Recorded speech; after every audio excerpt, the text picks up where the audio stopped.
This morning, everything changed. My girlfriend, let's call her Rose, asked to talk. I was expecting a simple conversation, but what she dropped on me hit like a ton of bricks. She told me she wanted to open up our relationship. I froze. For the past 2.5 years, I thought we were good. Everything seemed solid, like we had something real. But hearing those words felt like a gut punch. I tried to stay calm, though I think the shock was written all over my face. I could tell she noticed. Suddenly, she seemed to backpedal, like she realized the bomb she just dropped wasn't something I was ready to hear. So I asked her, why? Why would she want this? She told me she thought an open relationship would help us both grow. Grow? What does that even mean? Was this really about growth, or was there something else going on? I won't go into the details of the entire conversation, but after what felt like hours, I reached my breaking point. I asked her to leave. I needed space to process all of this. She was visibly upset, and maybe she expected me to react differently, but I couldn't just sit there pretending like everything was okay. Now, my mind is racing. Is there any chance we can salvage this?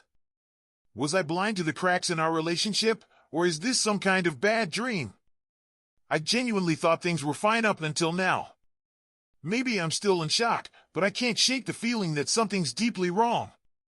This all happened so fast. Just an hour ago, we were fine, and now I'm here wondering what comes next. But I feel hurt. A lot of hurt. They say when someone asks to open the relationship, it's usually a sign that things are over.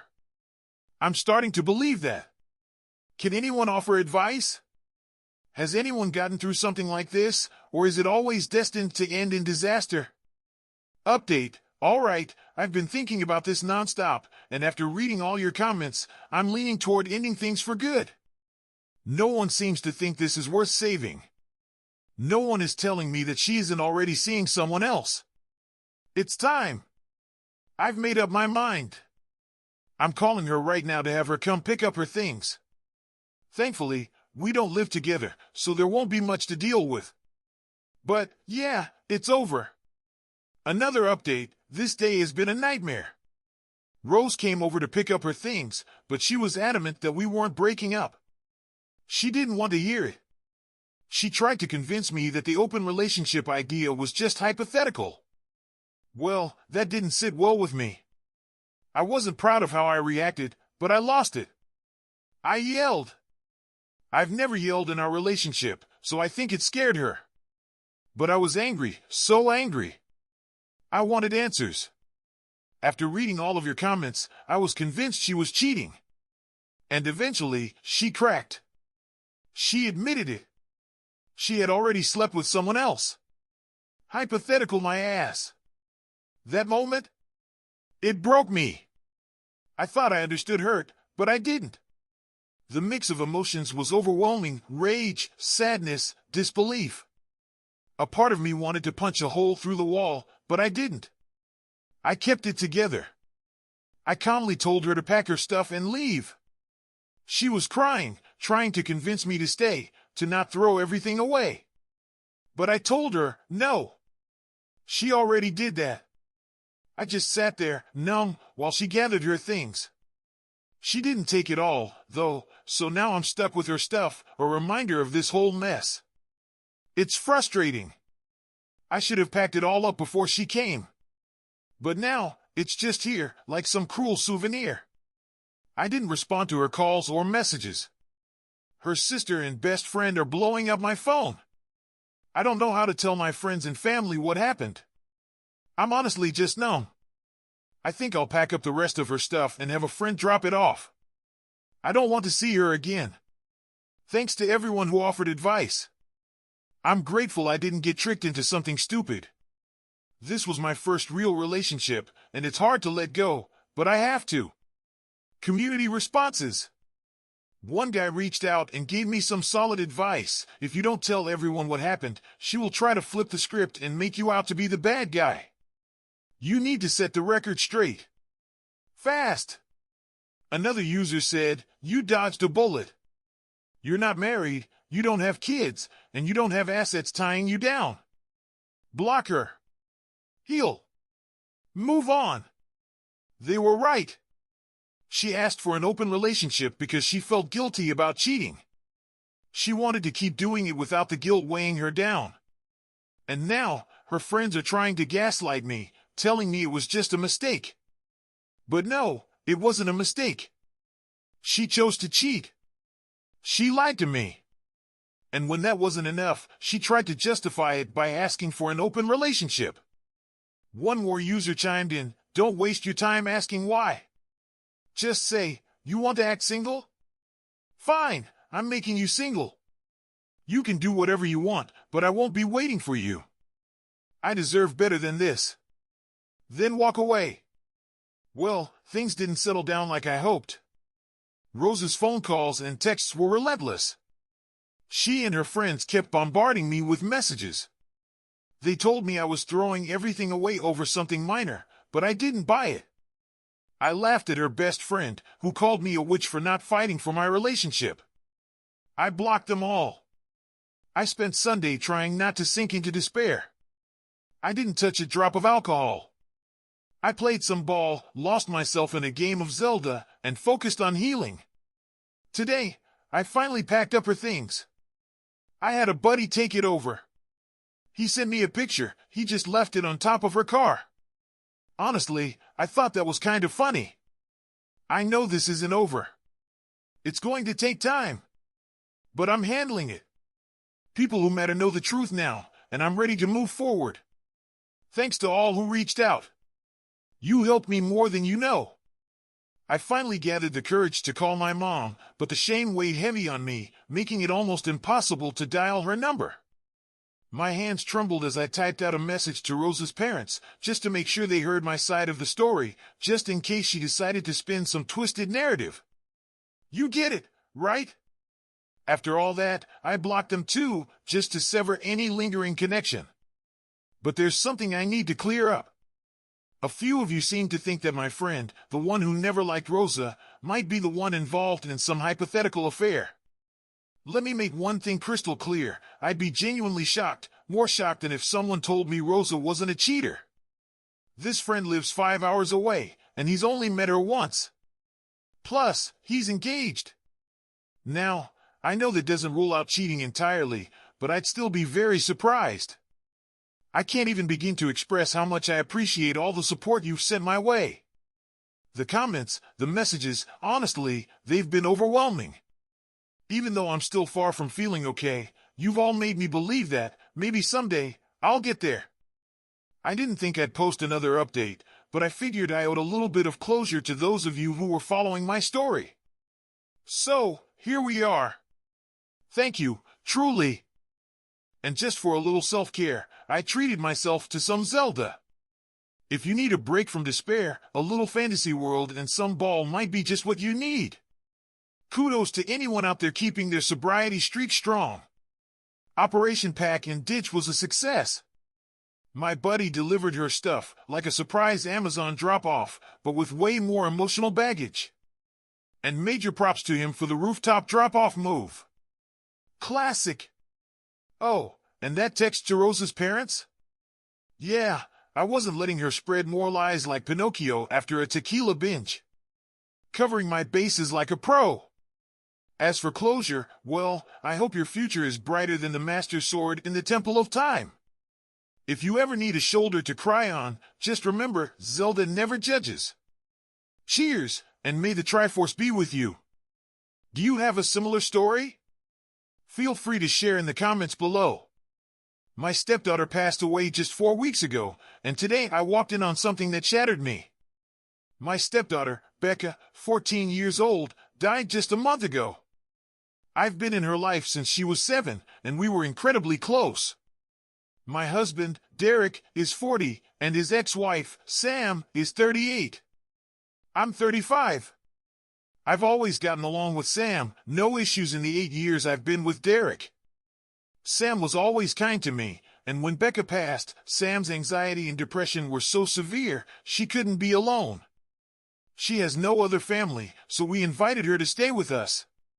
Sam hasn't left the house much. She mostly sleeps in Becca's room, which I completely understand.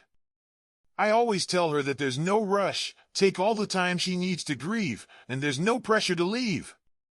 Today, I needed to run some errands and asked if Sam wanted to join me to get out of the house for a bit, but she declined, saying she preferred to stay in and sleep. I told Derek I'd be gone for about 2 hours. He works from home, so I asked him to check on Sam every once in a while and maybe encourage her to eat something. I stopped by the post office, and when I realized I'd forgotten my library book, I decided to turn around and go back home. As soon as I stepped through the door, I heard moaning coming from our bedroom. My heart sank, and in that instant, I knew exactly what was happening. I couldn't believe it. I was frozen for a moment, but then I decided I needed to confront them. I stormed into the bedroom, flung the door open, and started yelling at them both. Sam had an anxiety attack and rushed to the bathroom while Derek just stood there, apologizing over and over again. I demanded to know what the hell was going on. Derek explained that they'd made lunch together and, while talking about Becca and sharing memories, Sam kissed him. And instead of pulling away, he kissed her back. That's how we ended up in that moment, in our bed. They begged me to understand, claiming it was grief that led them to this. They both admitted it was a mistake, but nothing can undo what I just witnessed. I don't know what to do. I love Derek, and I love Sam. But this betrayal, it's left me heartbroken. I feel completely stuck. Let's check in with the comments from the audience for some perspective. That's a hard no for me. I understand grief, but that doesn't justify cheating. What happens next time he's sad? The original poster replied, I don't want to excuse his cheating. I think I want to divorce him, but I'm terrified of doing it so soon after losing Becca. Do you own the home together? Asks another comment. If so, change the locks and stay strong. Don't listen to his excuses. I'm so sorry this happened to you during such a difficult time. The original poster replied, yes, we own the home together. When I told him to leave, he kept apologizing and said he'd respect my wish for him to be gone for a while. Have you seen a therapist? Someone else asked. You're dealing with a lot right now. It might help. The original poster responded, yes, I've been seeing my therapist for other things for the last 3 years. She's been a huge help. I saw her yesterday and was able to work through some things. Talk about turning grief into a threesome? Sam really took sharing memories a bit too literally. Who knew mourning could turn into such an arousing situation? Derek and Sam decided that, instead of grieving, they'd dive straight into each other's arms. And then, of course, they tried to sell the grief-induced intimacy excuse. Right, because nothing says I miss our daughter like hopping into bed with your ex's new wife. Update May 11th, 2024. I've made my decision. I'm filing for divorce. I can't trust Derek anymore. The man I thought I knew has shattered everything. Last night, Derek came over to talk, and he confessed something that made my heart drop even further. It wasn't a one-time mistake. They'd been sleeping together for 3 months, before Becca died. I'm heartbroken. Sam reached out too, thanked me for everything I did for her, and apologized. I blocked her immediately. She was someone I considered a friend, and this betrayal cuts deeper than I can even express. Some people are blaming me, saying I should have known better than to let Sam stay here around Derek. But you don't get it. I'm a giving person. I trust people, maybe too much. I thought Sam was a good person. I know it's unusual to become friends with your husband's ex-wife, but that's just how it worked for us. Thank you, everyone, for your kind comments and messages. They've been a comfort during this overwhelming time. More comments trickling in. What are his excuses for cheating? What are they going to do when the guilt hits them? The original poster replied, he said they accidentally reconnected when I was away at my mom's. He was stressed about us not conceiving and dealing with miscarriages, and I guess that led to sex. I feel so grossed out by that explanation. The truth was clear. I didn't care about their future anymore. I had given up, and all I wanted now was peace. But Derek's excuse? A pathetic attempt at justification. He told me they accidentally reconnected one night when I was away at my mom's. Apparently, it was all because of stress about our struggles with conception and our miscarriages. So, he confided in Sam, and somehow that led to them sleeping together. How? By venting. Absolutely disgusting, from both of them. It stung to even think about, but I wasn't going to pretend it didn't happen. I told myself I wouldn't sugarcoat it anymore. Feel free to ask anything, and I'll try to answer. I just needed to share. Now, let's talk about Becca. Her death was a shock, a sudden car accident with one of her friends. That's it. No warning, no goodbyes. Gone. The void she left is something I can't even begin to describe. As for Derek's parents, well, it's complicated. I get along with his mom, always have. But Derek's the type who will always be her little boy, no matter what he does. She's always had his back. Even now, she's talking about how much she'll help him, and I can't stand it. She knew what he did. She had to talk with him, but she still defends him. He's still my son, she says. It breaks my heart because we were so close. We used to talk daily, but now? I'm wondering if I need to cut her out too. It's not something I want to do, but can I keep letting her stay in my life while supporting him? It feels like betrayal. We've lost 6 babies. 6 miscarriages, all in the first trimester. That's a pain I can never fully explain. But now, there's another bombshell. Derek is living with Sam. He's not at a hotel like he said. No, he's staying with her. He says it's too expensive to stay at a hotel and that Sam's the only one who'll help him. I knew this would happen. I could feel it. The idea that they're probably still sleeping together? It cuts deep. My heart aches just thinking about it. But there's a small relief. After talking to a lawyer, we're moving forward with the divorce. Derek's not fighting me. He's agreeing to it. It feels like a tiny weight is being lifted, but it doesn't erase everything else. My mom's leaving soon, and I'm terrified of being alone. She's been my rock, but once she's gone, it's just me. Thankfully, work starts again on Monday. It'll be a distraction, and that's what I need right now. I'll keep updating if anything changes. You all have been amazing, and I can't thank you enough for the support. Now, about some of the comments from others, someone asked how I found out Derek was staying at Sam's place. It's simple, he texted me this morning after our lawyer meeting. He wanted to be honest. He even tried to keep me updated on his life. I told him to stop. I don't need to know anything about him or his life anymore. It wasn't about honesty, it was about hurting me. That's all it ever is with him. Today was a bit better. My mom and I took a walk in nature, spent some time in the garden. It was peaceful. Becca used to love gardening with me, and doing it today felt like a small way to honor her. It helped. I needed it. But let's talk about Derek for a moment. He's staying at Sam's place, but here's the kicker, he justified it. Stress and miscarriages led to sex with his ex-wife. Wow! Just wow! Nothing says I'm sorry for cheating like crawling back to the person you cheated with, right? Classic Derek. Real smooth. So, it wasn't about our marriage, it was about stress, and according to him, Sam was just there for him. As if that somehow makes it okay. And then, I found something. Becca's diary.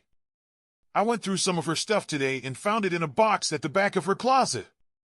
It feels wrong, but at the same time, I think it'll bring me closer to her. Do I tell Derek I found it? I don't know yet.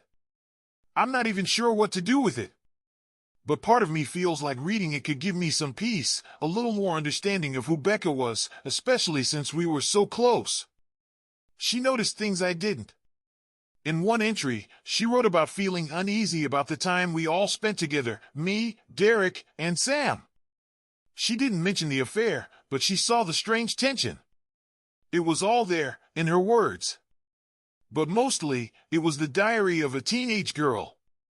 A sweet, innocent girl with crushes and fights with friends, family memories, and happy moments. It makes me love her even more. I'll keep reading, but I haven't found anything that feels wrong. Just Becca, being Becca. Tomorrow, I'm talking to my lawyer again, so maybe there will be more updates. For now, though, I wanted to share where I'm at. Thanks again for all the support. It's been a few days, so I figured I should give another update. The first week back at work went better than I expected. My coworkers were amazing, patient with me. On Friday night, I couldn't stand being alone at home, so I drove to my mom's. It helped. Having a 3-day weekend with her gave me the time I needed. But I'm heading back home tomorrow. Now, some of you have messaged me, criticizing me for reading Becca's diary. To those people, I say, you don't know what it's like. You don't know what I'm going through. I'm not a bad mom. I just want to feel close to her again. Becca was my everything. Reading her diary makes me feel like I'm still connected to her. So, please, stop judging. I'm just trying to survive. I don't have much more of an update, but I'll keep you all posted once the divorce is finalized. You all make me feel less alone. I'll be forever grateful for that. And as for Sam, oh, the drama continues. She saw my Reddit post and now wants to sue me. Apparently, venting to strangers online about my life is a crime. She even made a fake Facebook profile to message me, threatening legal action. She says Becca would be disappointed in me for sharing what happened. Are you serious? Manipulation 101. Pull the deceased child into the mix to guilt trip me. Nice move, Sam. Classic. I'm done with her. She's blocked everywhere. I don't need her negativity in my life. But the audacity, threatening me over a post. It's laughable, really. So, what would you do? Would you have shared your story online? Would you have snooped in your child's diary? I'd love to know your thoughts. Thanks for joining today. Make sure to like, subscribe, and hit the notification bell so you don't miss any updates. Until next time.